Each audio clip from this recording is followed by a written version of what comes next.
नाही, आता त्याच्यामध्ये कसं आहे की आतापर्यंत कृती समितीच्या वतीनं रिपब्लिकन पक्षाकडे कोणीही आलं नाही. नंबर एक. वास्तविक पाहता ही जी कृती समिती झाली कशा पद्धतीनं झाली काय झाली ह्याच्या खोलात आम्हाला जाण्याची गरज नाही. कारण त्या कृती समितीमध्ये कोणत्याही आंबेडकरी चळवळीतील सुरुवातीला कोणताही पक्ष नव्हता. नंतर प्रत्येक जण भेटून त्याच्यामध्ये त्यांनी सर्वांना विनंती केली त्या पद्धतीनं आले. जर कृती समितीचे लोक आमच्याकडे चर्चा करायला आले तर त्याच्यावर निर्णय घेण्यात येईल.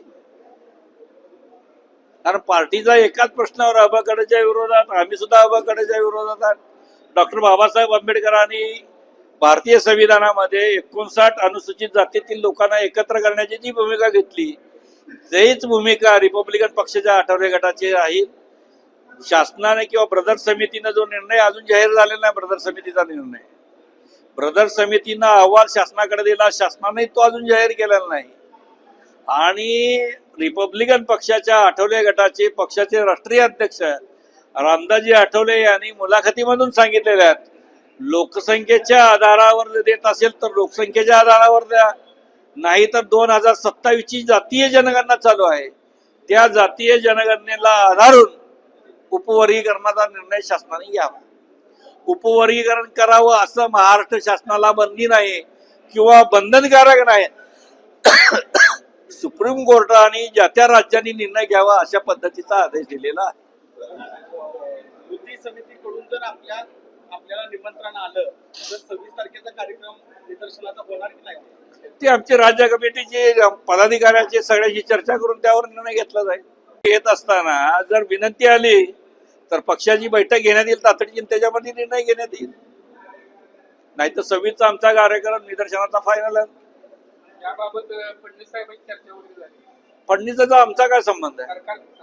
सरकार म्हणून पक्षाचे राष्ट्रीय नेते रामदासजी आठवले चर्चा करतील. पण आमची भूमिका बाबासाहेबांची संविधानामध्ये जी भूमिका आहे, अनुसूचित जातीतील 59 जाती एकत्र राहाव्यात आणि त्यांना जे 13% रिझर्वेशन आहे ते रिझर्वेशन अबाधित राहावं यासाठी आम्ही त्यांच्या सोबत आहोत. सरकार म्हणून फडणवीस लवकर निर्णय घेत नाही, त्यामुळे हा प्रश्न प्रलंबित ठेवलेला आहे, त्यामुळे वातावरण चिघळायचा प्रश्न निर्माण झालेला आहे. आता ज्यांनी त्यांनी नो निर्णय घेणं गरजेचं आहे. पक्ष म्हणून संघटन म्हणून आमच्यावर जी टीका टिप्पणी चालू होती की रिपब्लिकन पक्ष आठवले गट हा भारतीय जनता पक्षाचा मित्र पक्ष आहे आणि रिपब्लिकन पक्षाची भूमिका काय हे लोकांना पडलेला सर्वात मोठा गहन प्रश्न होता. या प्रश्नावर राज्य कमिटीमध्ये 3 तारखेच्या बैठकीमध्ये चर्चा झाली आणि आम्ही समाजासोबत आहे, समाजावर चळवळ अवलंबून असते म्हणून आम्ही सर्वांनी निर्णय घेतला की अबकड या उपवर्गीकरणाच्या विरोधात रिपब्लिकन पक्ष राहील. ही भूमिका रिपब्लिकन पक्षाचे राष्ट्रीय अध्यक्ष रामदासजी आठवलेंनी जाहीर केली. तीच भूमिका राज्य कमिटीच्या वतीने संपूर्ण महाराष्ट्रामध्ये 27 जुलै रोजी हा कार्यक्रम होईल. परंतु सोलापूरमध्ये 27ला दुसरा कार्यक्रम असल्यामुळं सोलापूर जिल्हा अपवाद म्हणून 26 तारखेला निदर्शनाचा कार्यक्रम पक्षाच्या वतीने या ठिकाणी आम्ही जाहीर केलेला आहे. दोन्ही लढाई न्यायालयीन लढाईसाठी सदावर ते फिक्स आहे. तिथं रस्त्यावरच्या लढाईला आंबेडकरी चळवळीतील सर्व जनता तयार आहे.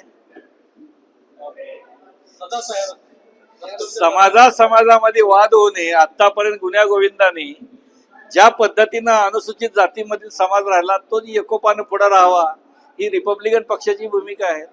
आता आठवले साहेबांवर मध्ये प्रश्न विचारला, आठवले साहेब मांग काय म्हणले, पण आठवले साहेबांची जात संपूर्ण महाराष्ट्राला माहिती आहे. कोण म्हणल्यामुळं काय आठवले साहेब मांग झाले नाही त्याच्यावर उत्तर सुद्धा आठवले साहेबांनी दिलं नाही. म्हणजे किती मोठं मन आहे त्या माणसाचं आहे.